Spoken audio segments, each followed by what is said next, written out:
Bueno, vamos a presentar al doctor Julián Pecio, que hoy nos va a hablar del reconocimiento y manejo de episodios mixtos. El doctor Julián Pecio es médico y psiquiatra de INECO. Lo incorporo a la exposición. Bueno, gracias. O sea, si tú estás sentado para pasar a la cámara. La cámara que está perfecta. Perdón, y ya estamos el final de la preparación. Bueno, como presentó Agustín, estoy con un problema. Ahí está. Yo soy compañero de Agustín en el INECO, trabajamos juntos, estuve un tiempo coordinando la clínica de trastornos del estado de ánimo. Lo que más he estudiado en la carrera son los trastornos bipolares. Y cuando me ofrecieron hablar de lo que yo quería, en realidad era relacionado con trastornos bipolares, elegí este tema para obligarme a estudiar las guías que salieron hace cierto tiempo. Las veía mirando de costado. Bueno, la idea era informarme, como poder verlas bien para poder transmitir un poco. Mini historia, en realidad desde hace siglos que están descritos los episodios mixtos, pero el estudio como sistemático y académico de los episodios mixtos lo hizo un discípulo de Kraepelin en Heidelberg, que es Weygand, en 1899, fue como lo primero que se conoce. Sin entrar en detalles, ahí abajo vamos a ver cómo describía distintos tipos de episodios mixtos en función de los dominios sintomáticos de los pacientes. Ahora vamos a ver porque es muy interesante. Y este es un registro de Kraepelin de 1921. Parece que era una paciente que, o sea, lo que se ve en rojo es cuando estuvo internada. Se atendía solamente pacientes internados. Hecho en 1921 este registro, pero parece que copiaban registros anteriores, no importa por la letra, pero hay detalles acá que no están en la historia clínica. Y el detalle de cómo expresaba en 1896 un episodio de la paciente, donde el rojo es manía y tiene un montón de rayitas azules que eran los episodios mixtos. Para los clásicos se empezó acá y después para un montón de autores era muy importante no el tipo de síntomas, sino la recurrencia en general y la forma de evolución de los cuadros. Bueno, están descritos desde hace muchísimo los episodios mixtos. En la psiquiatría un poco más moderna, digamos el DSM-4, que es con lo que la mayoría de nosotros, como el manual de cabecera en la formación de la mayoría de nosotros, siempre se criticaba que los criterios y los criterios de episodios mixtos eran muy restrictivos, porque incluía sí o sí una manía completa y una depresión completa, salvo el criterio temporal de depresión, que en vez de ser de 2 semanas era de 1 semana. Muchas críticas de la gente que estudiaba trastornos bipolares porque se veían un montonazo de cuadros que compartían algunos síntomas sin llegar a una depresión completa. De hecho, este fue uno de los estudios que fue muy importante para el cambio que vino después en el DSM-5, donde en el STEP-DD, un estudio de 1000 pacientes con episodio depresivo mayor y diagnóstico de trastorno bipolar, bipolares 1 y 2, solamente el 30% tenía episodios puros. El resto tenía por lo menos un síntoma del polo opuesto, o sea, de manía. De 4 o más, o sea, cumpliendo criterios completos para depresión, digamos, según los criterios del DSM-4, había casi un 15% de pacientes, pero más de la mitad tenían algún síntoma del polo opuesto.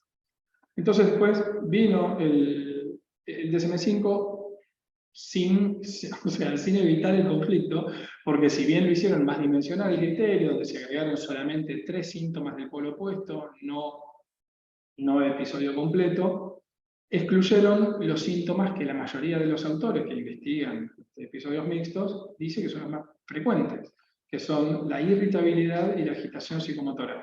Y también la distractibilidad, que ese síntoma sí que no es tan relevante, pero agitación psicomotora y irritabilidad son como el núcleo de los episodios mixtos. Y eso, como se pueden superponer con depresión o manía, en el DSM-5 fueron excluidos.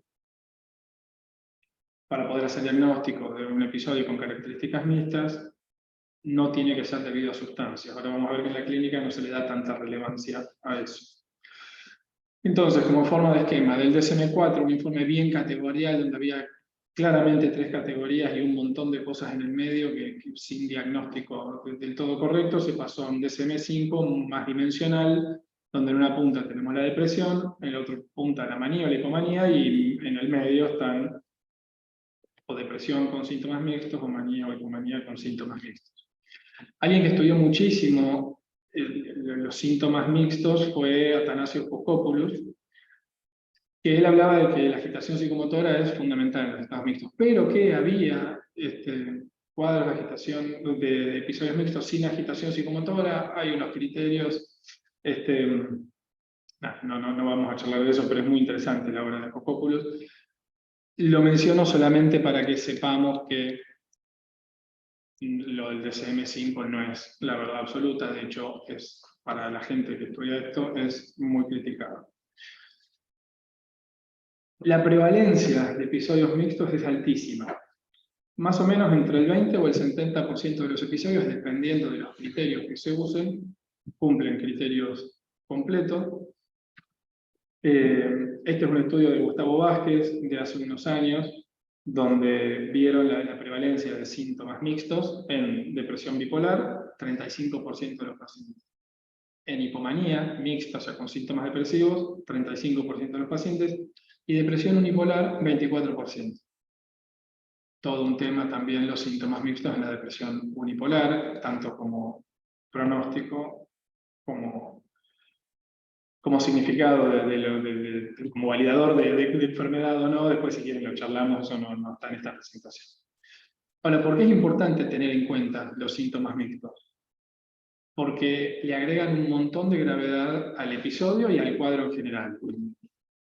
Las personas que tienen síntomas mixtos tienen mayor riesgo de internación, tienen más comorbilidades en general psiquiátricas, sobre todo abuso de sustancias, que ahí está, como las personas con consumo tienen más episodios mixtos y las personas con episodios mixtos tienen más riesgo de consumo en general, y también con ansiedad, que esa diferencia también es muy difícil.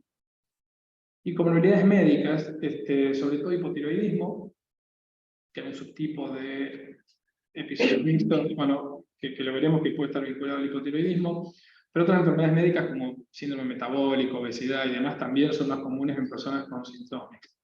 Posiblemente porque reciben más antipsicóticos que el resto de las personas. O sea, no se sabe bien cuál es la causa, sí está más asociado a comorbilidades médicas. Y más importante es el riesgo de suicidio.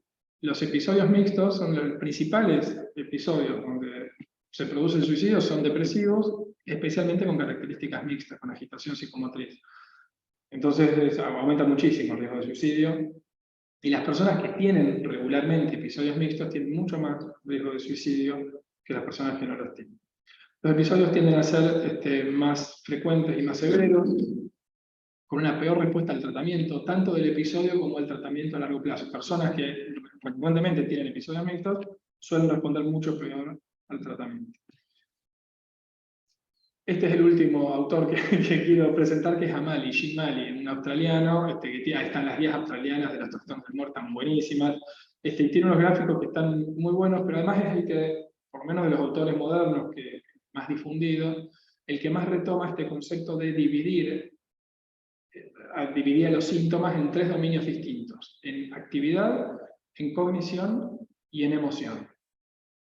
Y que aparentemente en los episodios puros todos estos síntomas van parejos. O sea, una manía tiene todos los síntomas, tanto de actividad, de cognición o de emoción, para arriba, y en depresión al revés. Cuando eso se desfasa, sube uno y bajan los demás, aparecen todos los tipos de síntomas mixtos. En función de la combinación de estos cuadros es igual a la que hacía Weigand, digamos, independientemente del nombre que se le ponga. Pero, por ejemplo, en depresión pura están los 3 dominios para abajo, y la manía pura los 3 dominios para arriba. En la depresión agitada está la cognición y la emoción negativas, y para arriba el nivel de actividad. Bueno, y así cada uno de estos cuadros, ¿no? Todavía estos cuadros, salvo la depresión agitada que tiene aquí, que le estudió bastante esto, y Parente, bueno, y Cocópulos también, y tiene un pronóstico diferente, peor que la depresión no agitada. El resto de los cuadros no se los ha podido identificar como subtipos específicos del trastorno bipolar o episodio, o sea, falta mucho de validación y de estudio de esto. Pero lo que sí es muy interesante es para el consultorio, digamos, para poder entender y cómo evaluar a un paciente, poder diferenciar en estos dominios. Así que lo vamos a retomar en un ratito. No todos los episodios mixtos, esto también está orientado bien clínico, o sea, la idea no es que sea una charla académica, sino cosas que nos puedan servir para el consultorio. No toda persona con un episodio mixto es lo mismo, digamos, es que no sabemos muy bien qué le pasa. Algunos episodios son de transición. Cuando la persona está saliendo del episodio o pasando de un episodio a otro, un viraje para arriba o para abajo, no ocurren los tres dominios juntos en el mismo momento, el mismo día. Entonces a veces hay algunos días de transición donde hay síntomas depresivos y síntomas maníacos a la vez. Otro tipo es el ciclado ultradiano, o sea, esto no son personas que cumplen todos los criterios completos en el mismo momento. Algo que no mencioné que es muy importante. Para poder decir que una persona está teniendo un episodio mixto, tiene que tener juntos, digamos, síntomas maníacos y síntomas depresivos. Pero, o sea, todos los días tiene que experimentar síntomas del otro polo. Pero no necesariamente están en forma permanente, pueden ser como oleadas. De hecho, es lo que más vemos en la clínica, digamos, las oleadas en una depresión agitada, en los momentos donde aumentan la velocidad de los pensamientos, la agitación psicomotora, y por eso se calma. Las personas que están en un ciclado ultradiano están permanentemente virando. Clínicamente es un episodio mixto, lo vemos como mixto todo el tiempo, es muy difícil hacer esa diferencia, entonces se considera como un episodio mixto alguien que está hiperciclando. Otros episodios mixtos muy comunes son los fármacos, sobre todo antidepresivos, donde que por ahí la persona estaba deprimida, al agregar el antidepresivo aumenta la actividad, aumenta la cognición, pero no la emoción, por ejemplo, o al revés. Entonces ahí se produce el desacople de los síntomas. También se ven síntomas mixtos al revés. Un paciente en manía, uno le da un antipsicótico y se produce sedación o baja la energía, pero por ahí los otros pensamientos, los otros síntomas de manía, sí, la manía sedada, la manía estuporosa, por fármacos. Y algo que es muy grave y es importantísimo encontrar es la acaticia por antipsicótico. O sea, por ahí un paciente con depresión, uno le da un antipsicótico en primera línea para tratar la depresión bipolar, y empieza con acaticia, y entonces como está mal, uno aumenta el fármaco y empeora la acaticia, hasta que se hace un episodio muy difícil. Y el otro subtipo de episodio mixto, que es, esto es la conceptualización que hace Mali, no es que todo el mundo habla de lo mismo, pero es muy interesante para la práctica. El más común, que es el idiopático, que no se sabe por qué esta persona en este momento está teniendo síntomas mixtos. Bien, y eso tiene un tratamiento muy específico, pero es muy importante tratar de entender los otros tres. Entonces, para dejar un claro, por lo menos ahora que entendimos un poquito cómo hay que reconocer los síntomas mixtos, hay que pensarlo siempre. Digamos. Un tercio de los pacientes que nos consultan por depresión bipolar, o sea que ya tenemos el diagnóstico, además solamente un tercio tiene depresión pura. El resto tiene síntomas mixtos. Si tiene uno o dos que molestan muy poco, no pasa nada. Si tiene muchos que molestan mucho, es gravísimo. Pero hay que ir a buscarlos, porque si no, en general no los buscamos. Hay algunas escalas específicas para episodios mixtos, cada uno con sus criterios. Cocópulos tiene su escala que a mí me gusta mucho, está buenísima esa escala, pero no son los mismos criterios diagnósticos que tiene el DSM. Se pone mucho el foco en la agitación psicomotora que el DSM lo saca. Hay escalas específicas para el DSM. Lo importante es identificar los síntomas de la forma que uno quiera. Y sí tener presente que es recomendable, si más que un paciente nos consulte con depresión, si vamos a pasar una escala, también pasar la de manía. O al revés, si está hipomaníaco, también pasar la de depresión. Y algo que desde que yo empecé a estudiar esto, le estoy dando muchísima importancia, es la caracterización de los síntomas según estos dominios. Actividad, cognición y energía. Es fundamental la evaluación longitudinal, entender bien lo que le está pasando a esta persona, para poder diferenciar un episodio mixto de una persona que tiene trastorno límite de la personalidad y está en un estado de alta disforia por su trastorno límite. Eso para charlar un montón, invitar a mucha gente y creo que no nos podemos poner de acuerdo bien. Que lo que pasa es, aquí Cal decía que el trastorno límite en realidad no existía, era un subtipo de trastorno bipolar, por ejemplo. Y hay un montón de personas que hablan de trastorno límite, que hay un sobrediagnóstico de trastornos bipolares, que le damos litio a personas que no deberían recibirlo, o antipsicóticos en realidad a personas que no deberían recibirlo, y demás. El abuso de sustancias también es muy importante, tratar de entender la relación temporal con el episodio. Si una persona que habitualmente consume sustancias está mucho mejor de eso y tiene episodio mixto, probablemente no sea el desencadenante, pero si no, no. Trastorno por déficit de atención. Agus, el año que viene va a tener que hablar de esto, ¿no? De la diagnóstico diferencial entre el especialista en déficit de atención con bipolaridad. Y, bueno, la ansiedad es muy difícil. ¿Sí? Los criterios del DSM-5 para el especificador de ansiedad son de una gran tensión interna, que eso es lo mismo que decir episodio mixto.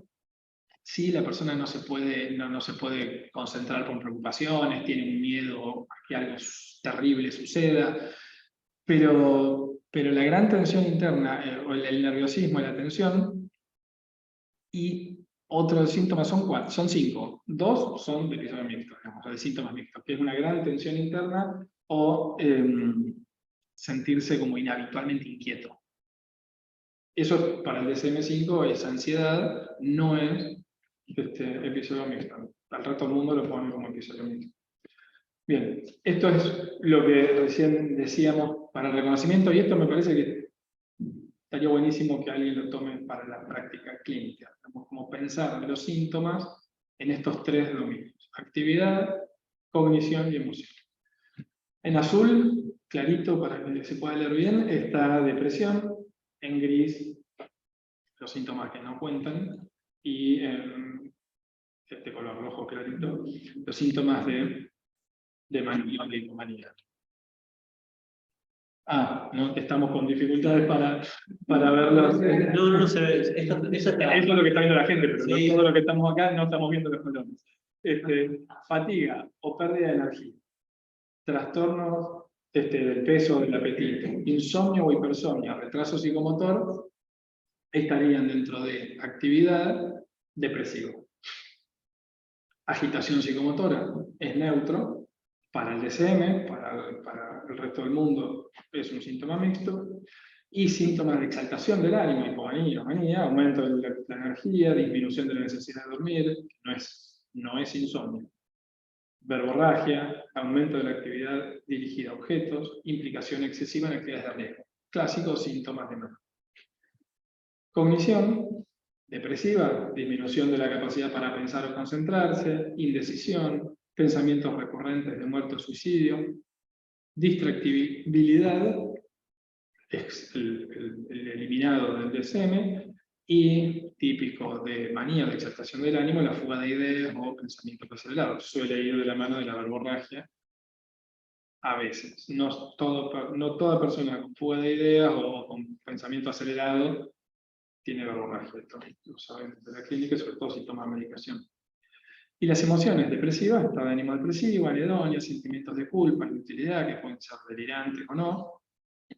Irritabilidad, como síntoma neutro. Y estado de ánimo elevado, expansivo, autoestima inflada, grandiosidad.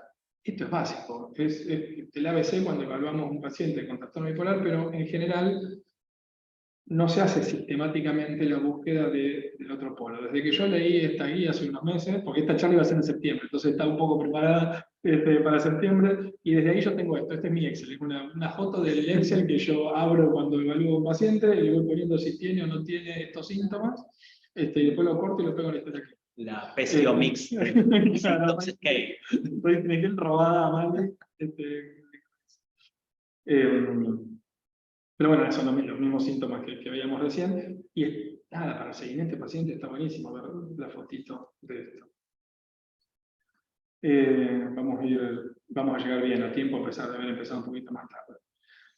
El manejo de estos pacientes no es siempre lo mismo. Siempre cuando se trata pacientes con trastorno bipolar hay que considerar el curso longitudinal de enfermedad. Esto, cualquiera que hable de trastorno bipolar debería mencionar esto, que es muy importante, el curso longitudinal de la enfermedad, mucho más que el episodio actual. No es lo mismo este paciente, por ejemplo, que hizo una hipomanía o una manía, se deprimió, empezó a recibir el litio, anduvo fantástico un tiempo y después tuvo un episodio mixto. En esta persona, una hipótesis es que tiene hipotiroidismo producido por el litio y que probablemente haya que ver esa causa. Y hasta este momento había estado muy estable. En cambio, esta persona vive mixta, casi. Bueno, puede haber otras causas, consumo de sustancias y demás, o un cuadro idiopático, o bien enzimas del ciclado. O sea, siempre el curso longitudinal. Y cuando vamos a tratar cualquier persona que tiene trastorno bipolar, tenemos que tener en cuenta que el objetivo es modificar el curso de la enfermedad, no solamente, o sea, primero que hoy no se muere, pero en general no solamente que salga del episodio actual, sino modificar el curso de la enfermedad. Y esto implica que tengan menos episodios, que sean menos duraderos, menos severos, y muchas veces también controlar los síntomas interepisódicos que tienen un montón de personas con trastorno bipolar. Esto es lo que siempre tenemos que tener en cuenta cuando vamos a tratar a una persona con trastorno bipolar. De esta manera se logra el objetivo final, que es la mejor calidad de vida, mejor funcionalidad. Los síntomas interepisódicos son importantísimos, que se le está dando importancia en las últimas décadas. En general antes no se le daba tanta bola a esto, y es bastante la diferencia, bueno, no importa, muy importante acá lo de los síntomas subsindrómicos, depresivos sobre todo, y los síntomas cognitivos, que muchas veces son secundarios a síntomas depresivos. Con esto en mente, nosotros tenemos que tratar a una persona que está teniendo un episodio mixto. Tenemos que siempre evaluar la severidad del episodio, severidad en cuanto a la cantidad de síntomas, pero sobre todo cuánto alteran la calidad de vida. Y acá es muy importante, si una persona con depresión, los síntomas de exaltación del ánimo alteran mucho su calidad de vida, por ejemplo, no puede concentrarse, tiene un nivel de agitación interna grandísimo, es muy importante. Una persona que está deprimida y optimista y que piensa que el mundo va a ser maravilloso cuando se recupera la depresión, ahí el síntoma mixto no es tan importante. Entonces uno puede dejar de ser el foco de tratamiento. Eso es como la severidad de funcionalidad. Riesgo de suicidio es muy importante.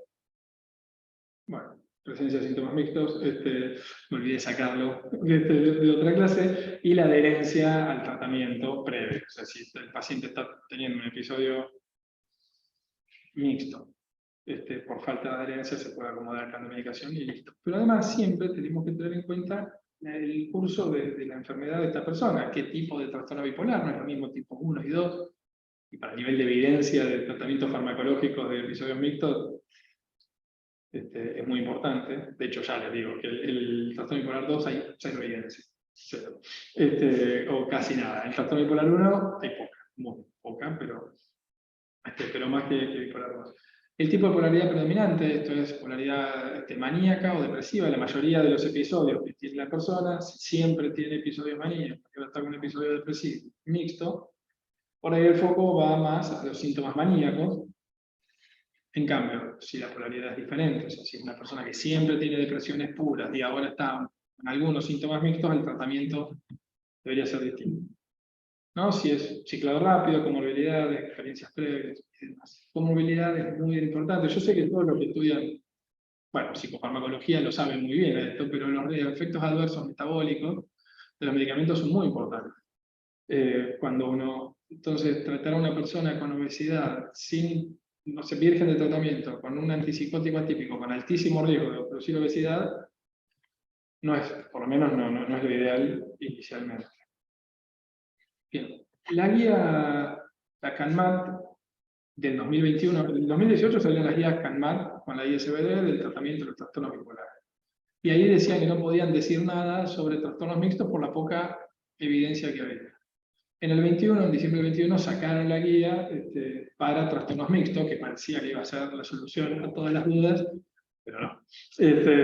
O sea, ahí dicen que hay muy poca evidencia, que las recomendaciones que hacen, a diferencia de las de 2018, que son en orden jerárquico, acá no había que hablar en orden jerárquico. No hay nada de grado 1 de recomendación, todo es a partir del nivel 2. Y ahora los vamos a ver. Y ahí mencionan que la psicoeducación y la psicoterapia sería muy importante instalarlas en los pacientes. Acá somos un país donde casi todas las personas que llegan al tratamiento, la gran mayoría están haciendo algún tipo de psicoterapia y estas son guías donde la gente no va al psicólogo, no hay psicólogos. Entonces es muy importante que lo mencionen. Pero lo interesante es que acá la psicoeducación y la psicoterapia en un paciente en estado agudo, con episodios, que eso no suele ser lo habitual de las recomendaciones, en la guía dice, bueno, no hace mal, está asociado a mejor evolución a largo plazo y habiendo poca evidencia de todo lo otro, está bien darle algo de psicoeducación y psicoterapia al paciente, sobre todo porque mejora la adherencia. En estos pacientes es muy importante que tengan buena adherencia a la medicación. Siempre hay que evaluar el riesgo de suicidio en una persona que vamos a hacer un tratamiento para el trastorno bipolar. Es el principal factor de riesgo, o sea, en el episodio mixto, el principal factor de riesgo de suicidio del trastorno bipolar. Se muere el 5 a 20% de las personas con trastorno bipolar por suicidio, la gran mayoría con depresiones mixtas. Aumenta 65 veces el riesgo de suicidio tener un episodio mixto. Obviamente esto es una información general, no es lo mismo 2 síntomas de taquipsiquia y optimismo en la vida que una agitación psicomotriz severísima. Esto es de las guías el aumento de riesgo 65 veces está informado en las guías de Kanban. Gracias, bien, mis asistentes. Bien. Bueno, mini comentarios de algunos de estos tipos. Cuando veamos transición, si suponemos, es muy difícil ver una persona que está saliendo de un episodio puro y empieza con algunos síntomas mixtos y con menos severidad de los otros síntomas, entonces podemos sospechar que se está recuperando, no sabemos si va a ser un viraje o está saliendo del episodio. Si la persona está bien, se conviene esperar unos días y reforzar todo lo que sea estabilidad de ánimo. Higiene del sueño, o sea, ritmo biológico importantísimo en todo lo que sea el trastorno bipolar, y reducir estresores, situaciones ambientales que produzcan malestar en el paciente. Eso es recomendable un tiempito hasta ver si se transforma en un episodio mixto resuelve. Cuando los síntomas mixtos son por lo que sospechamos que el ciclado rápido, el ultra rápido o circadiano, ahí tenemos que ver las causas del ciclado rápido, que son hipotiroidismo, uso de sustancias, uso de antidepresivos, son las más importantes que sí o sí hay que descartar. Si una persona le dimos un antidepresivo y empieza a ciclar rápido, hay que tomar una conducta. Y el manejo de estas personas, más que en el episodio en sí, la idea es estabilizar el humor. Se usan fármacos para estabilizar el humor. No hay un tratamiento específico, puede ser litio, valproico, carbamazepina o antipsicóticos atípicos. En general la combinación es lo más habitual. Cuando es por algún fármaco, antidepresivos, la lamotrigina también genera esto, hay que suspender el desestabilizante. La lamotrigina y la urazidona, quienes han dado muchos fármacos, carimicina también, fármacos antidepresivos para la depresión bipolar, muchas veces pasa. Con los que más pasa es con los antidepresivos y con los antidepresivos de alto riesgo, con los duales, con los tricíclicos. Hay que suspender el desestabilizante, y acá hay las opiniones, no hay en los textos, hay que suspender. Y punto. Y después las opiniones de los expertos, por un lado está Trejilevich, que él sostiene que la suspensión del desestabilizante tiene que ser progresiva, porque si no, además de los síntomas mixtos, se le agregan los síntomas de discontinuación, que hace que el cuadro sea mucho más severo. Y del otro lado están otras personas que dicen que esto es lo único, que es una emergencia, que hay que sacarlo. O sea, el paciente ya está muy mal, hay que sacarlo, y los síntomas de discontinuación por ahí no cambian tanto el cuadro, y sí la permanencia del desestabilizante. Entonces, hay mucha gente que lo suspende de golpe, sobre todo si el paciente está internado, y eso hay que sacarlo rápido. y por ahí se pueden tratar de regular los síntomas, si el paciente empeora, si es por síntomas de continuación, pero evaluarlo bien, hay que sacarlo, no sé, depende del autor, rápido o más lento, pero hay que sacar el desestabilizante, y es muy importante higiene del sueño, reducir estresores, no haya sustancias, o sea, todo para la estabilidad. A veces con eso, solo sacar un fármaco y manejar, ayudar a que duerma bien la persona, bueno, ni hablar de sustancias, con eso es suficiente para resolver el episodio. Muchas veces no, muchas veces sigue siendo el episodio mixto y hay que hacer el tratamiento del episodio mixto idiopático, no sabemos cuál es la causa. No vamos a hablar de esto, no se preocupen, no voy a hacer como detalle aburrido de medicación, pero esta es la guía de la Federación Mundial de Psiquiatría Biológica, ahí está, sí, que está buenísima la guía, esta está buena esta guía. Y las recomendaciones para el tratamiento agudo de un episodio, nivel grado de recomendación 2, no hay nivel de recomendación 1, olanzapina o olanzapina más valproico. Grado 3, otros antipsicóticos atípicos asociados al estabilizante del.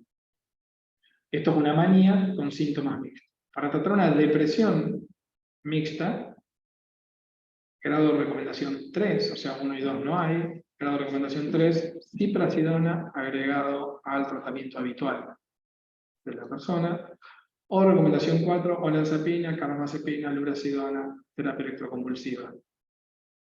Y después para el tratamiento de mantenimiento, o sea, para una persona que tuvo un episodio mixto, para prevenir otros episodios, para prevenir manías, quetiapina agregada a un estabilizador del alma, como recomendación 2. Litio y quetiapina como recomendación 3. Para prevenir cualquier episodio, quetiapina, para prevenir depresión, quetiapina, estabilizador. Entonces, para el tratamiento de mantenimiento, esta guía básicamente recomienda quetiapina, asociado a estabilizantes del ánimo, y para el tratamiento agudo, antipsicóticos atípicos asociados al tratamiento agudo, distintos antipsicóticos. La CANMAT lo pongo para que vean la diferencia. O sea, esto es gente, uno es del 2017, el otro es del 2021. Primera línea de tratamiento de la manía mixta, 0. Segunda línea, acenapina, que acá en Argentina no tenemos más. Cariprazina. Cariprazina, que es un fármaco bastante activador, digamos, para algunas personas ni loco daría una manía, para una manía mixta, la cariprazina.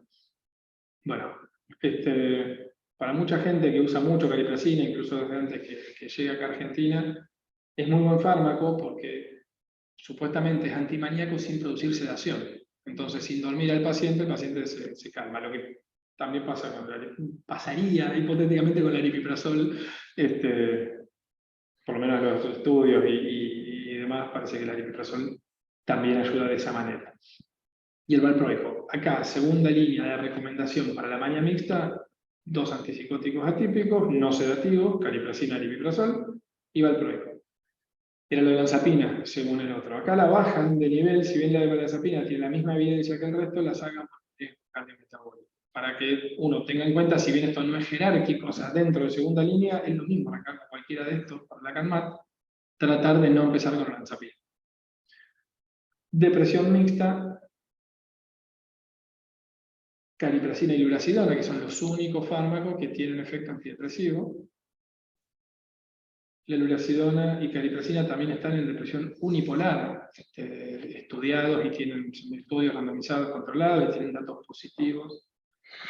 Son estudios cortitos y no se sabe nada de la evolución de los pacientes. O sea, sí dejan de estar deprimidos, dejan de tener síntomas mixtos. Los estudios de que, bueno, no importa. Pero acá los datos, no sé si se acuerdan de la CANMAT 2018, eran pelotitas verdes, completamente verdes en todas las líneas, y ahí se veía el nivel de recomendación o no. Acá estamos haciendo las primeras 2 recomendaciones que hay, son fármacos que en una depresión aguda con síntomas mixtos sirven para los síntomas depresivos. La cariprazina sirve muy poquito para los síntomas maníacos, y es opinión de expertos. Los estudios de estos pacientes, se hacen los estudios no específicamente diseñados, sino son pacientes que estaban deprimidos, que tenían depresión mixta o depresión pura, y se analizan los datos de los que tienen depresión mixta. Y los datos de la cariprazina son negativos. Pero se supone, los expertos dicen, la cariprazina sirve para tratar la manía. sirve para tratar la depresión. Este estudio es un estudio de no excelente calidad y es un único dato, entonces debería funcionar para los síntomas mixtos. Así es como es el nivel de evidencia. Y la lurasidona ni siquiera eso. La lurasidona, como no se investigó en manía y no hay estudios específicos para esto, no se sabe cuánto puede ayudar en manía. Y esos son los primeros fármacos que están recomendados. O sea, nada, esto ayuda a tener que pensar bien en el paciente, bien qué es lo que le pasa, bien por qué tiene los síntomas que está teniendo y tratar de apuntar ahí. Cuando estén más validados los criterios ACE, estos de actividad, cognición y emoción, probablemente existan fármacos que sepamos que ayudan mucho mejor con la cognición depresiva, pero sin modificar el nivel de energía. Entonces, para los distintos tipos de episodios mixtos se va a poder entender mejor. Nunca está de más que en una depresión mixta es fundamental evaluar el riesgo de suicidio y hay que retirar antidepresivos, especialmente, no solamente, especialmente si hay una clara relación temporal entre los síntomas mixtos y el antidepresivo. Si es una persona que no suele tener episodios depresivos y nosotros le damos un antidepresivo, por ahí sale de su depresión, pero está un tiempo y empieza con síntomas mixtos, eso no es habitual en esa persona, sospechemos que no es antidepresivo. Esto es muy fácil de ver cuando uno estudia, cuando uno ve dibujitos, grafiquitos, algo así, en el consultorio, con un paciente que atendemos hace años, a veces no está tan claro. Entonces es muy importante tener registros para tratar de entender esas cosas. Bueno, y sobre todo si está usando antidepresivos con alto riesgo de viraje, como tricíclicos o los duales. Para los episodios del DSM-4, digamos, la manía mixta del DSM-4, que se puro, también antipsicóticos atípicos, acá hay mucha más evidencia. Acenapina, aripiprazol, olanzapina tiene más evidencia, pero por el riesgo está bajado a segunda línea. Carva, divalproato. Litio casi siempre recién como tercera línea, asociado o para tratamientos de mantenimiento.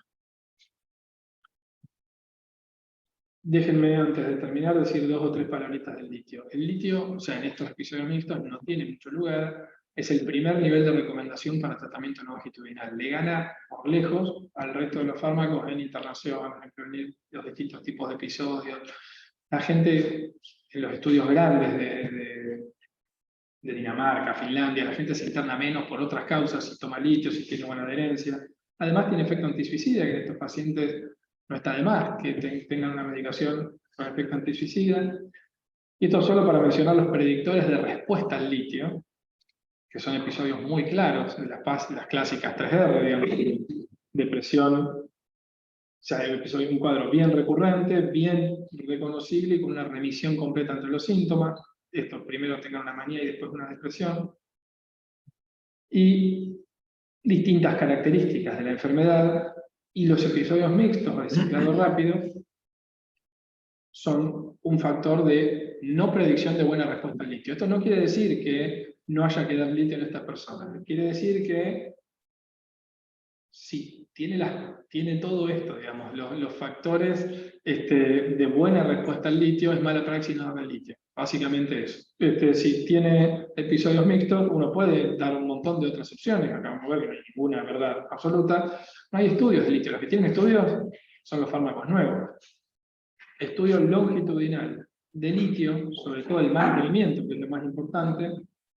Este es uno, pero hay varios. En celestito está la depresión pura y depresión mixta, y en verde manía e hipomanía. Y estos son personas que tienen buena adherencia al litio, pocos pacientes, 72 pacientes en total, que lo siguieron en un estudio prospectivo de 10 años. Los que tienen buena adherencia al litio tienen mucho menos episodios y tardan bastante más en caer en cualquier tipo de episodios que los que tienen mala adherencia al litio. Entonces el litio es una muy buena opción para prevenir episodios.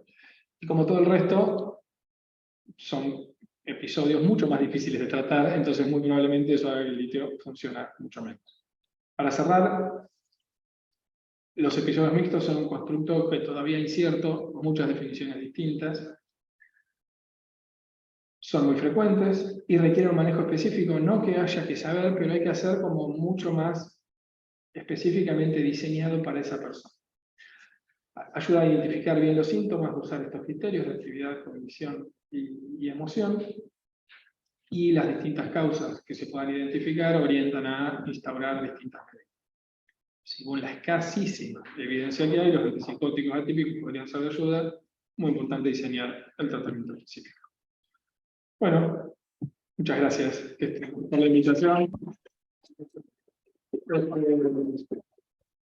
Si quieren algunas preguntas o no sé cómo. Bueno, felicitaciones. Primero, muy buena la exposición, la verdad muy completa. Voy a arrancar yo. Primero decirte esto, que muy interesante, sobre todo cómo planteaste la cuestión de los diagnósticos diferenciales, entendiendo que si uno recibe estos pacientes en una guardia y no lo conoce al paciente, y ve el episodio mixto, ahí sí es verdaderamente complicado poder distinguirlo, ¿no? Ahora, por eso estuvo bueno cuando acotaste sobre la importancia de la evaluación longitudinal, porque uno conoce el paciente y ya sabe cómo. En sí, lo que te quería preguntar es sobre el hipotiroidismo. Si vos lo planteás como diagnóstico diferencial en el paciente que ya tiene trastorno bipolar, o que el hipotiroidismo en sí puede hacer un diagnóstico diferencial de episodio mixto. Perdón, me perdí la pregunta, perdón. Si el diagnóstico diferencial con hipotiroidismo es con hipotiroidismo en un paciente ya bipolar, o si el hipotiroidismo per se puede ser diagnóstico diferencial de episodio mixto. El hipotiroidismo per se es una de las principales causas del aumento del ciclado. Aumento del ciclado, de depresión, de inestabilidad anímica, del nombre que uno le quiera poner, pero sí puede ser causa de síntomas mixtos, de una depresión con síntomas mixtos. Genial. Bueno, y otra cosita también, antes de pasar a leerte una pregunta que acá hicieron, comparto con vos la apreciación de la cariprazina, y lo que te quería preguntar es con respecto a la dosis, si en este caso no aconsejarías empezar, se me ocurre a mí, de 3 miligramos en adelante, o la dosis de 1,5 para un episodio mixto, la veo como, no sé, me resulta que puede llegar a incrementar la irritabilidad o la ansiedad. ¿Vos qué opinas de esto? Ahí la verdad es que es claramente mi opinión, digamos, no por lo que haya leído o lo que sea. En mi caso yo vi acaticias muy severas con 1,5. Entonces me da mucho miedo arrancar con dosis altas en general por eso. Y depende si la persona está en riesgo de vida, en general se hace en internación, y en internación se puede hacer con dosis más altas de entrada. Pero cuando no hay un riesgo alto o altísimo, yo suelo empezar con 1,5, esperar un tiempito, que son una semana, una cosa así, no más. Y si hay buena tolerancia, pero ausencia de respuestas, se sube. Genial, clarísimo. Bueno, mira, te voy a ir leyendo una pregunta, una que hace Diana. Pregunta si ¿qué estabilizadores recomendás para cuadros mixtos y en obesidad?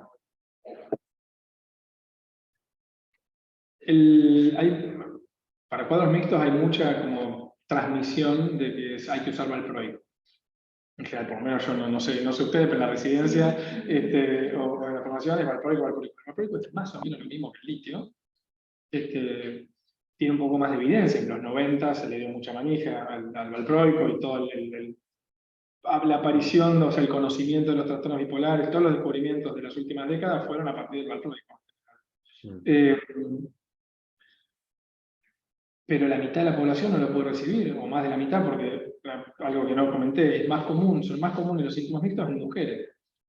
Y las mujeres, si bien acá en Argentina no está contraindicado el uso de valproico, tratamos de no usarlo bajo ningún punto de vista, salvo que no quede otro. Yo he usado en chicas jóvenes en edad fértil valproico por síntomas mixtos, hablando con la chica, con la pareja, de la importancia de no construir, no quedar embarazada, de usar métodos anticonceptivos no habituales, o doble método, o cosas así. Pero entonces, estabilizador del ánimo depende mucho la persona. No hay ninguno que yo diría hay que usar para para los episodios mixtos. Depende de la persona, si una persona que responde al litio, dejó de tomarlo y está en un episodio mixto, es litio. Si es una persona que no conozco, que está en una guardia, es más de un medicamento en general, y antipsicótico atípico seguro, en guardia no se usan los de primera. Pero bueno, y en obesidad lo que se pueda, sin usar olanzapina o quetiapina de entrada. La quetiapina es muy linda en los estudios porque son de 8 semanas. La quetiapina en general, el aumento de peso lo vemos bastante tiempo después y en altas dosis. A veces la emergencia, cuando hay insomnio, cuando hay agitación, la depresión con algunos síntomas de agitación bipolar, por ahí podemos empezar el litio. El litio lo que pasa es que tarda en episodios mixtos, en episodios maníacos, en episodios... Entonces, cuando hay urgencia, hacemos otra cosa, muchas veces más litio, pensando que va a ser después el único medicamento que queda en monoterapia, el litio. No sé si se entiende. Bueno, y una preguntita más es si el hipotiroidismo por litio también es un factor de desestabilización. Tanto que en la presentación que puse yo como una causa es, sí, una persona que está estable tomando litio y cuando se deprime, siempre tenemos que evaluar que no esté tomando la medicación, o sea, por falta de adherencia, lo más importante, la mitad de las personas que nosotros creemos que están en tratamiento adecuado no toman bien la medicación. Y la otra causa importantísima es, en vez de pensar que la enfermedad, bueno, ahora se deprimió porque le tocaba deprimirse, tratar de descartar hipotiroidismo. Es muy común. Sobre todo depresión, pero también síntomas de exaltación, por eso es un síntoma mixto. Sí, a ver, Laura, si querés desmuteate y... Hola, ¿qué tal? Buenos días, gracias. No, yo te hice la pregunta de hipotiroidismo en relación al litio, porque en realidad la cuestión por ahí va un poco más amplia, ¿no? Es altamente frecuente que usando litio haya hipotiroidismo, ¿sí? Entonces, por ahí, si querías contarnos un poco cómo monitorear esto, cómo discriminarlo, en pacientes en seguimiento estoy hablando, ¿no? Supongamos que no de un paciente que desconocemos, pero tal vez personas que venimos atendiendo, que de pronto vemos alguna modificación en el patrón aparentemente estable. ¿Cómo pensar lo del hipotiroidismo? Porque muchas veces es casi subclínico, o es, digamos, de laboratorio hasta ahí, ¿no? Entonces empezamos con la discusión de los endocrinólogos y si le damos, no le damos y demás. Así que si querías y tenés ganas de contarnos eso, que es muy de la práctica. Gracias. Claro, gracias por la pregunta, es buenísimo. Es muy de la práctica esto. Hace poco me tocó revisar la evidencia que hay. Hay mucho, bastante escrito. No hay ninguna conclusión absoluta. Aparentemente, o sea, el litio tiene riesgo de producir hipotiroidismo, incluso en personas que no tienen tiroides. O sea, pues el litio actúa en la glándula tiroides, alterando distintas cosas que hace que se produzca menos T3 y T4, entonces aumenta la TSH para que se fabrique más la tiroides. También lo aprendí, me lo contó un endocrinólogo que me mandó artículos y qué sé yo, después un paciente que estaba recibiendo T4 con un cáncer de tiroides, no tenía tiroides, y empezó con unas fluctuaciones tremendas de la TSH. Subió un montón la TSH a un tipo que no tiene tiroides. Entonces ahí encontramos, y tampoco sabía mucho, que también actúa a nivel cerebral, el litio. Por distintos mecanismos, hace que el eje tiroideo funcione mal, en baja en general, aunque también en un 4% de personas puede producir hipertiroidea. Pero lo más común es el hipotiroideo. En la clínica se mide regularmente los niveles de T3, T4 libre y TSH, fundamentalmente TSH. Pero a veces se ve que variaciones de la T3 y la T4 para abajo, dentro incluso del rango normal, con TSH igual o un poquito más aumentada que lo normal, eso tiene impacto en la estabilidad anímica. Eso, pero siempre en el contexto clínico. Si la persona empezó a tomar cocaína, a emborracharse todos los días y tiene un hipotiroidismo subclínico, tal vez la causa de la inestabilidad no sea de la tiroides. Pero siempre hay que tener presente que un motivo de inestabilidad puede ser la tiroides. Entonces, si la persona viene bien y la TSH sube un poquito, no sé, hay gente, no está esto escrito, pero gente que se dedica exclusivamente a trastorno bipolar, sostiene que es muy importante que la TSH esté por debajo de 2 o de 1,5, no de 4,7, 4, depende de los laboratorios. Si la persona está inestable, yo lo llevo por debajo de 2 la TSH. Como en vez de agregar otra medicación, le agrego levotiroxina para tratar de que el eje tiroideo esté bien, completamente bien. Si está estable, pero va aumentando, por ahí no hago nada hasta que no sube mucho, digamos. Ya cuando se va de rango, ya es un hipotiroidismo subclínico, es un riesgo muy alto. Pero también, si es una persona que tuvo una depresión hace 10 años con litio y ahora tiene un poquito más alta la TSH, no pasa nada. Si es una persona que costó mucho que esté estable y ahora está estable y con una TSH un poquito alta, la tiendo a normalizar. Pero esto que vos contabas, o sea, que en tratamiento con litio es muy común las alteraciones tiroideas, entonces hay que monitorearlas regularmente. Yo lo hago cada vez que controlo la litemia, siempre. Digamos, al principio, no al principio para titular el litio, pero después una vez por mes, 3 meses, cada 6 meses, y después, depende de si el paciente, ante cualquier episodio, siempre evalúo tiroides. Estaba haciendo una pregunta. Sí. No, yo te quería preguntar. Si no, repito yo, la repito yo. Como quieran, porque el micrófono toma de acá y poco más. Cierto. No, te quería preguntar, salí del baño, espero que no lo hayan preguntado, pero quería preguntarte, en el caso no de pacientes tomando litio, pacientes con episodios mixtos que muy frecuentemente te encontrás que tienen hipotiroidismo cuando haces el laboratorio de rutina, preguntarte primero qué sueles hacer, si los medicas o no igual, y lo otro, si te guías por la TSH o si te guías por la T4, porque muchas veces la T4 viene normal y la que viene es la TSH. Sí, genial la pregunta esa. No soy un experto en esto, pero sí aprendí a que hay que medicarlo, no hay que pedirle la interconsulta con el endocrinólogo, no sé qué. Por suerte conocí a un endocrinólogo rápido ahora que le mando un WhatsApp y le digo, pasó esto, lo empecé a medicar y lo voy dentro de 2 semanas. Yo le pedí que saque el turno con vos por tal cosa. Pero empiezo ahí, si tiene un episodio mixto, detecto que está hipotiroideo, con lo que sea para que no se mate, para todas las medidas, para tratar de estabilizar y lo que sea, pero la levotiroxina es un fármaco más. Y midiendo la TSH, sobre todo, porque muchas veces la T3 y la T4 se mantiene más o menos estable a expensas de un gran aumento de la TSH. Entonces. No, claro, porque a veces... Vuelvo a micrófono.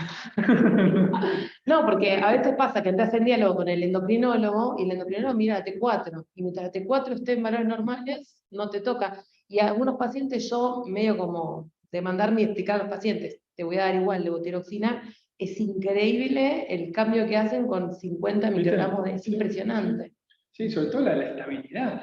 A veces salen de la depresión, pero en general como dejan de los síntomas subsindrómicos, que no hablamos ahora, pero muchas veces esa cosita ahí de medio border que tiene algunas personas que en realidad con el trastorno del ánimo está mucho, a veces no, a veces no hay forma, pero sí, muchas veces se ve muy buena respuesta.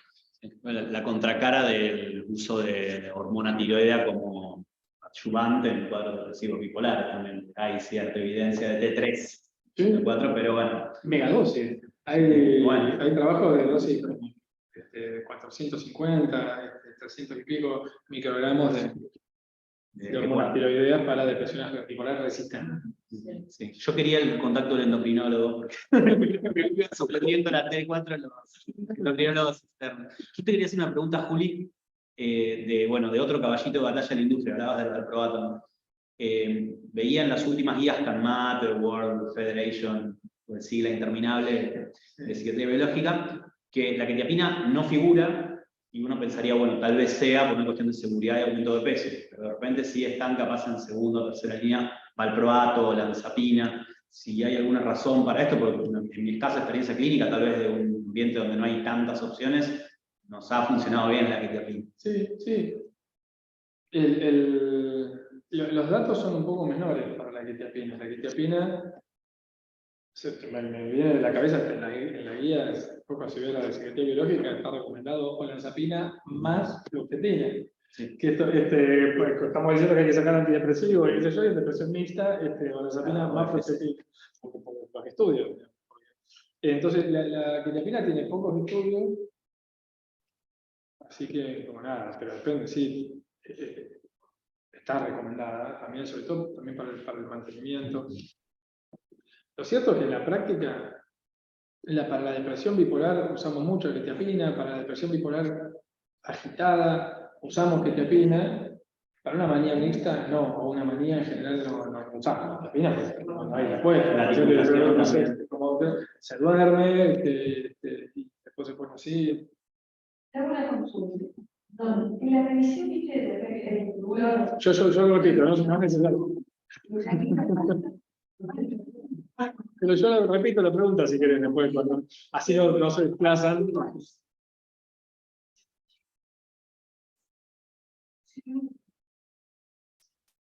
Ah, mirá. vos también mencionaste una pregunta. Sí. El lugar de la risperidona en las guías, ¿por qué está en población especial de niños en el último lugar? Sí, no sé, porque está al final, no me acuerdo, porque en la guía estamos, vamos a charlar, así que está viniendo al micrófono. No tengo explicación para eso. Cuando revisé la del 2021, cuando salió en chicos, la habían prácticamente sacado, puesto Pero como un... está, pero está al final. Pero Y está la causa.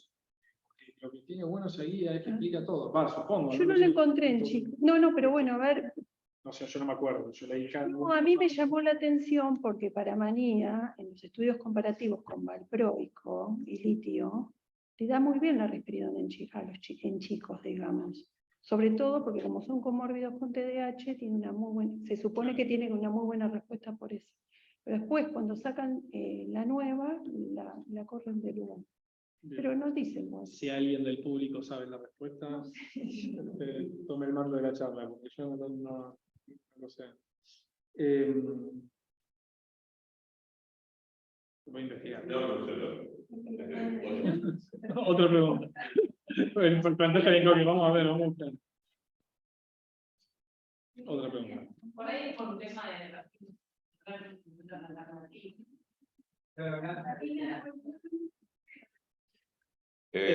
Perdón, en adultos todo es, estoy mirando acá el cuadrito, es insuficiente la información. O sea, no tanto para... esto que estamos viendo, ahora sin compartir con pantalla, estamos viendo manía mixta, está a la misma altura que el litio, glacidona, paliperidona, risperidona, todo insuficiente, tanto para los síntomas de manía, para los síntomas de depresión en el episodio, como para el mantenimiento. Sí, primero y principal, felicitarte por la charla, la verdad que es muy clara. Y te quería hacer esta pregunta. Pareciera ser que dentro de los episodios mixtos deberíamos contar con un mejor arsenal terapéutico para tratar la manía mixta que la depresión mixta, ¿sí? Y dentro de la dificultad del tratamiento de la depresión mixta, ¿en qué lugar colocarías la posibilidad o la eventualidad de la terapia electroconvulsiva? Primero. Gracias por la pregunta. Ya sea para la manía mixta como para la depresión mixta, para episodios mixtos con alto riesgo, primer nivel de recomendación. Obviamente si es un paciente que lo conozco, que viene con cierta resistencia a los distintos tratamientos, no es un episodio que estoy conociendo ahora y está así, pero de hecho yo indico bastante terapia electroconvulsiva, supongo que por el perfil de pacientes que me toca atender, que son pacientes muchas veces que no tienen su primer episodio, y lo conozco, sino que han hecho un derrotero y después termina en el lugar donde trabajo. Y entonces yo indico bastante y con muy buenos resultados, con efectos adversos, o sea, siempre hablando bien con la familia, explicándole, como poniendo bien el costo-beneficio de cada cosa, pero algunas personas no responden, pero muchísimas personas les cambia la vida, notablemente. Y a veces incluso el tratamiento de mantenimiento está como, no sé qué nivel de recomendación, como tratamiento de mantenimiento de la terapia electroconvulsiva.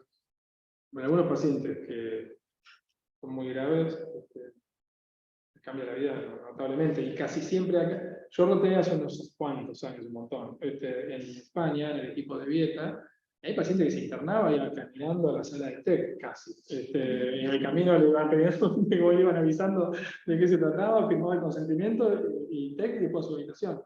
Y eso, según ellos, permitía acortar muchísimo las internaciones, como muy la inclusión, y ahí empezaron a ser uno de los primeros lugares del mundo donde se sostuvieron los tratamientos de mantenimiento para la terapia microconvulsiva. Acá es mucho, o sea, en general cuando se indica es el paciente que está internado hace un montón de tiempo, no hay nada que funcione, recién así, y la mayoría de las veces termino recriminándome no haberlo indicado antes. El intervalo ahí del mantenimiento, yo escuchaba así 45 días, 3 meses, ¿qué intervalo? Muy personalizado según el paciente. Sí, a ver, Quizá, ¿no? eso es contra vos. Hay algunos consensos, Sí. pero inicialmente semanal, cada 15 días, una vez por mes, después una vez cada 3 meses, y después ya una vez cada 3 meses, a veces que se lo saltean y se lo hacen los 5 meses, y ahí ya lo suspenden, digamos, si es tratable. Pero en general es así, mensual, semanal, quincenal, mensual, y después sí, cada 2 meses, 3. A ver. Oh, gracias. Paula. De desregalización. Bueno, lo puedo decir. Yo le pregunto. Fármacos que desestabilizan. Podemos, no sé, contar un poco más de... Bien. ¿Y qué diferencia hay? ¿Cómo diferenciar en relación a la característica que puede dar la duración a la administración de la nombraron? Nada, ¿puedes hablar algo importante? Sí, gracias por la pregunta. Preguntaba cuando hablamos de los fármacos que desestabilizan, digamos, si podemos hablar un poquito más de la motrigina, lurasidona y demás. Parece que incluso con antidepresivos, o sea, muy poca gente tiene síntomas mixtos. No son todas las personas que uno le da un antidepresivo que tienen síntomas mixtos. De hecho, es la minoría.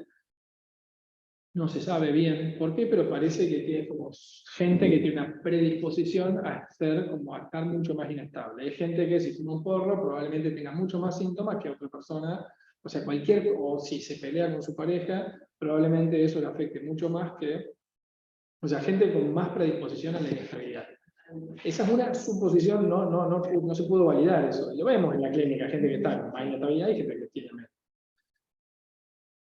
Gente que tiene inestabilidad con fármacos en general es más inestable con muchos fármacos distintos. Los antidepresivos son los que muchos más datos hay que producen viraje, pero se ve mucho en la práctica clínica virajes con otros medicamentos. La motrigina, ni hablar. Sí, casi todos nos debe haber pasado alguna vez, porque estoy mejor, al día 2 después de tomar 25 miligramos, me parece que esta no. La ve muy inocente a la motrigina y la arruina. A veces. Sí, hay cosas virantes. Y la motrigina, y eso a veces no, lurasidona, la motrigina. Con cariprazina yo no vi virajes, sí acaticia, pero en práctica es lo que lo estamos usando hace poco. Y a veces se puede diferenciar de un síntoma mixto porque la acaticia es bien motor, esta sensación subjetiva de inquietud, de necesitar moverse, y a veces los otros síntomas mixtos son también de agitación, y entonces ahí es difícil diferenciar, y a veces es pensamiento, de modificación del estado de ánimo. Lo más común es la irritabilidad y la agitación psicomotriz. Al poquito tiempo, si un paciente no lo tenía, le pongo el fármaco que sea y lo genera, es muy probable que sea ese fármaco, digamos, si tiene relación temporal. No sé muy bien qué más decir de eso. Con cualquier medicación que uno le dé, sobre todo a una persona que, si tuvo algunos síntomas mixtos con antidepresivos, probablemente los vaya a tener con algún otro medicamento también. No se sabe, eso no es que, entonces yo a esta persona que se puso mixta con fluoxetina, nunca, no le puedo dar ni cariprazina, ni lurasidona, ni la motrigina. Hay gente que le viene re bien, y también le cambia la vida. Entonces, hay que ir diseñando según cada persona. Bien, bueno, hemos terminado por aquí. Ya no hay más preguntas. Última pregunta.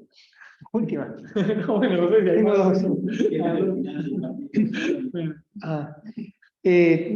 Una es respecto de este consejo que vos dabas de los dominios, ¿no? De los AC, y este cuadrito que vos bien te diseñaste para juntar la historia clínica, que me parece muy, muy útil, ¿no? Como un consejo práctico para el psiquiatra de a pie, ¿no? Que está en el consultorio y que tiene por ahí poco tiempo, como una lista de chequeo también, ¿no? Que orienta.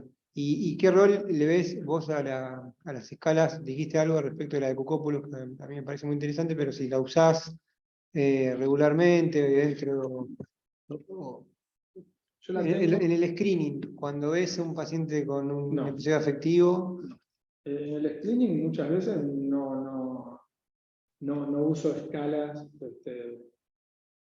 hay que usarlas, muchas veces se recomienda usarlas. No uso muchas escalas. En general, la forma de en el lugar donde trabajo, digamos, alguien hace una admisión, después solemos pedir ciertas evaluaciones y así los escalamos bien el paciente. Consultorio, el consultorio del psiquiatra de a pie, sí.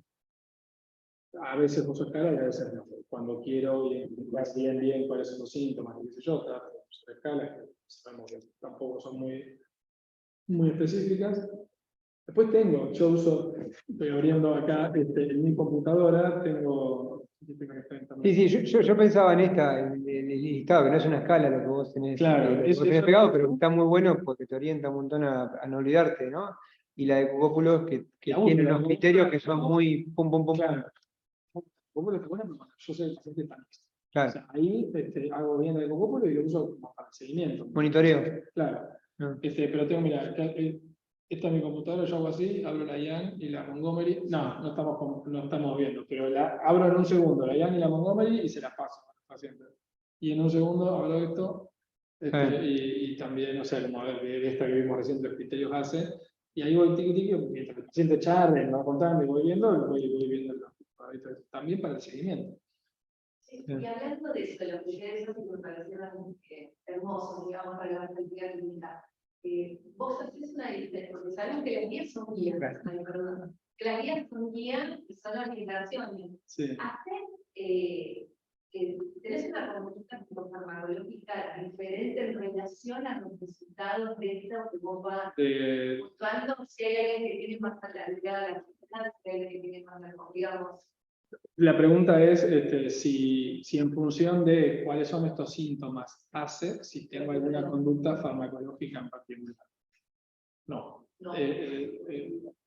Pero porque para la conducta farmacológica, para mí también es como súper importante como el curso longitudinal de la persona, tratar de ver si encuentro. Sí, es fundamental ver si encontramos el hipotiroidismo o algo que le haya pasado a esa persona que está más inestable. Con sustancias antidepresivos, pluracidona o lo que sea, o factores ambientales que son importantísimos, digamos, situaciones de estrés en el trabajo y demás. Sí, si la persona está con riesgo de vida, digamos, actúa como de una manera, y si tiene una gran agitación psicomotora, mucha intranquilidad, la persona se queja de lo mal que está pasando, eso le haber pasado a todo el mundo. Así, dame un antidepresivo porque estoy reprimida.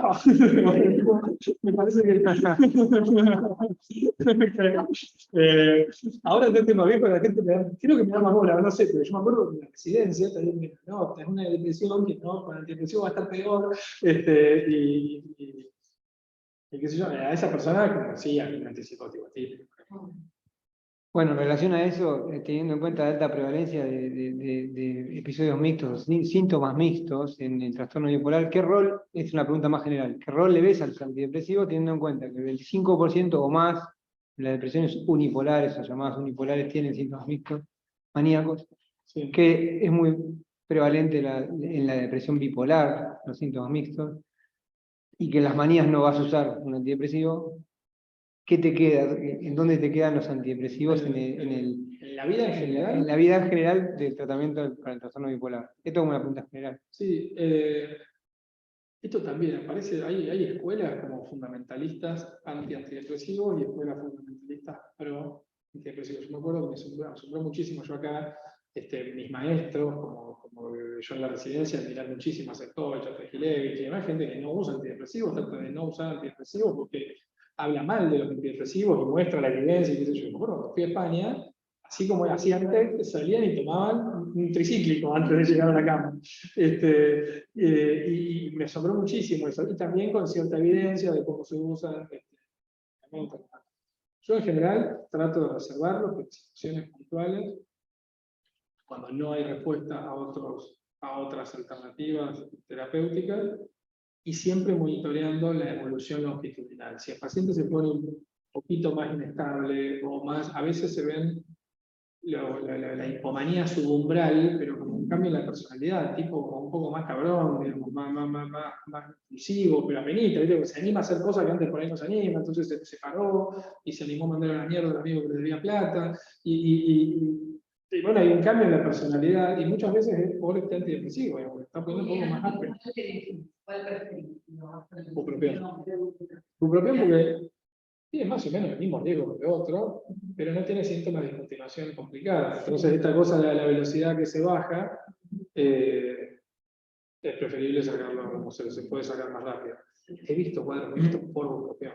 O sea, depresión bipolar, sí, porque más un poquito que no sabe si está mixto o está más ansioso, lo que sea, la persona empezó a querer matarse, ¿viste? Como, así que, nada, la ventaja que tiene es que se puede sacar más rápido. Pero en general uso bupropión. Por yo, los que más uso son sertralina y citalopram, que son los que más sé manejar, con muchos efectos adversos, del medicamento, y tienen poca incidencia de otros efectos adversos, sexuales, sueño, etc. Hay unas preguntitas más, ¿no? Sí, no sé si Pablo quisiera seleccionar alguna pregunta del Zoom. Hay varias. A las 4 por Argentina.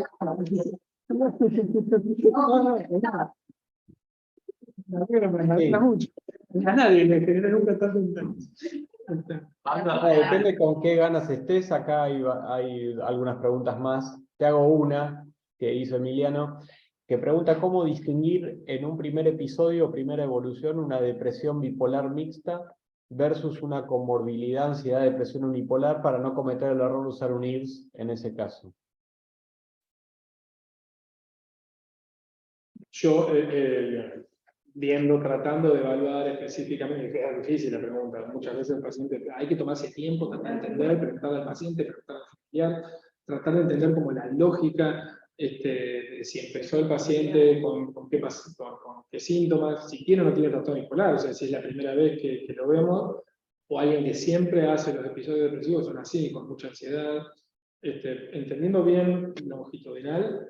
Nunca empezaría la primera vez que veo un paciente con trastorno bipolar como un IRS, por más que esté muy ansioso, porque la mayoría de las veces los síntomas de ansiedad son secundarios a la inestabilidad del ánimo. Entonces ahí es muy importante poner siempre primero la estabilidad anímica. Después cuando está estable, y esto lo vemos, yo lo escuchaba, me parecía raro que el paciente deje de tener un trastorno de conducta alimentaria porque se le va la depresión bipolar. Pero lo vemos, o deja de tener TOC, porque si una vez que logramos que el paciente deje de estar deprimido, baja un poquito la ansiedad, pero no remite, o es una ansiedad importante, que le altera la funcionalidad, recién ahí planteamos tratamiento de uso, y digamos, en estos pacientes que están estables, muy ansiosos, uso IRS. A veces con muy buena respuesta, a veces con pésima respuesta, porque eso siempre hablando con el paciente, ¿sabes? Pero yo, en general, el paciente que lo veo la primera vez, sé que tiene trastorno bipolar, y está inestable, no le doy IRS, y luego. Bien. Bueno, ¿cómo estás para una más? Perfecto, me encanta esto. Me gusta. Tengo que ir a cocinar, si llego tarde va a ser otro corazón, así que genial. Me quedo hasta la tarde. Bueno, Polonia-Arabia va 1-0, todavía no hay mucho para agregar, así que quédense tranquilos. Acá la pregunta de Sonia es, te hago una intro, dice, en adolescentes se ven cuadros que llegan con intentos de suicidio, depresiones pero con pensamientos acelerados, insomnio, episodios aislados cada 15 o de un mes de hiperactividad que quizás horas de duración, se dice que son cuadros mixtos, pero hay que asumirlos como bipolares. Mi pregunta es si estadísticamente se ve que van hacia un curso de bipolaridad o son depresiones mixtas que se dan en la adolescencia. Bien, es re difícil esa pregunta, y no tiene una respuesta clara. Sabemos, con respecto a episodios mixtos, sabemos que se dan mucho en jóvenes, muchísimo, digamos, que las personas que empiezan con trastorno bipolar de inicio muy temprano, en la adolescencia, suelen tener episodios más graves, más incidencia de síntomas mixtos, pero no sabemos si esa persona tiene o no tiene un trastorno bipolar. Posiblemente es una depresión, en alguien con cierta inestabilidad anímica, que es cosa muy común en montones de adolescentes, conductas de riesgo, consumo de sustancias, que pueden algunas personas con cierta inestabilidad, por más que no sea patológica, la pueden poner peor. Entonces es muy difícil y hay que tratar de entender como el cuadro global. Si esa chica, por ejemplo, o chico, tiene un padre que tiene trastorno bipolar tipo 1, es muy probable que eso lo que le pasa es una depresión con características mixtas, 98% de chance de que sea bipolar. Si no tiene ningún antecedente heredofamiliar, digamos, de ningún tema de salud mental, si el padre es alcohólico, el padre se fue y no sabemos antecedentes de la familia, o la madre, si es que, no sé, no tiene como... o son adoptados, claro, hay como proxies de bipolaridad que muchas veces... Y esto yo siempre siguiendo como la sugerencia de ante la duda, lo que menos daño le dé a la persona. Si tiene depresión con síntomas mixtos, sabemos que en las depresiones unipolares con síntomas mixtos hay altas chances de que se transformen en depresiones bipolares, digamos. O sea, que esa persona realmente esté en tratamiento. No todo, y no se sabe bien cuáles ni cómo. Pero si no tiene ningún otro factor que nos oriente a bipolaridad, episodios cortos, muchos episodios, montones de cosas que hacen que se sospeche de trastorno bipolar. No sabemos nada, solo vemos una persona que está con depresión, algunos síntomas mixtos. Yo trataría de no usar antidepresivos porque en esta persona, los antidepresivos, en general dan mayor estabilidad, no suele haber buena respuesta a las depresiones unipolares con los síntomas mixtos, e incluso hay varios trabajos que hablan de usar antipsicóticos. Yo también, eso es el signo de pregunta, porque la manija que le dio la industria a la investigación de los trastornos bipolares desde los 90, ahora se la está dando los antipsicóticos atípicos. Y todo hay que instalar un antipsicótico atípico para todo. A pesar de que también vamos viendo que aumenta la mortalidad, ya no solamente en personas con demencia, en adultos mayores con demencia, fue lo primero que apareció en 2005 o 2006, en los últimos años, con Parkinson, con trastorno bipolar, aumenta la mortalidad del uso de antipsicóticos atípicos. Los riesgos cardiometabólicos son tremendos, no entendemos bien por qué la sustancia gris disminuye el volumen, en cambio con litio aumenta, no sabemos si por inflamación tampoco, o qué significado eso tiene con la clínica, pero sabemos que dar antipsicóticos atípicos a cualquiera tampoco, me imagino una persona adolescente que empieza a tomar una benzodiazepina, pienso en el futuro de esta persona y también es difícil. Entonces, bueno, nada, no sé muy bien qué decir, pero hay que entender el cuadro a nivel global. Y muy probablemente vaya a tener trastorno bipolar el día de mañana. Por lo menos trastorno líquido. Es una depresión mixta. Bueno, por acá estaríamos porque Karina pregunta si podrías volver a poner la tabla de resumen de indicaciones, pero bueno, el Power va a estar complicado volver a pasarlo. Así que en general, bueno, muy agradecidos y muy conformes con tu exposición. Me están diciendo acá que van a subir el video de la charla y además el Power, esto no tiene derecho a autor. Ojalá la tablita esa, que no me citen a mí porque me la recontra robé, así que para evaluar en la clínica sin usar escalas específicas, poder ver si el paciente tiene síntomas. Bueno. Hago un comentario. Genial. Bueno, vamos a liberar entonces a los asistentes para que hagan sus respectivos asados y picadas. Nada, un placer tenerlos por acá, lejos, cerca, online, como sea. Bueno, y por abajo ahí. Bueno, nada, cerramos el año. Gracias por la presencia de este año durante las actividades del capítulo. Los esperamos el año que viene.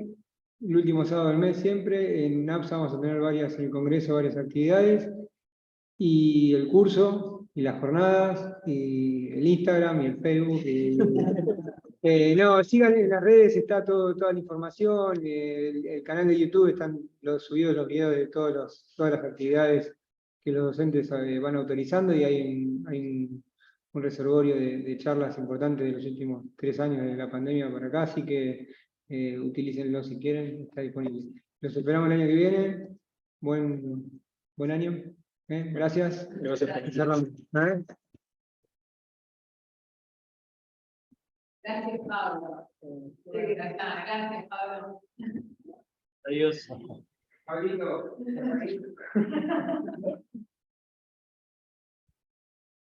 Podemos Claro, Pablo, tenemos que enviar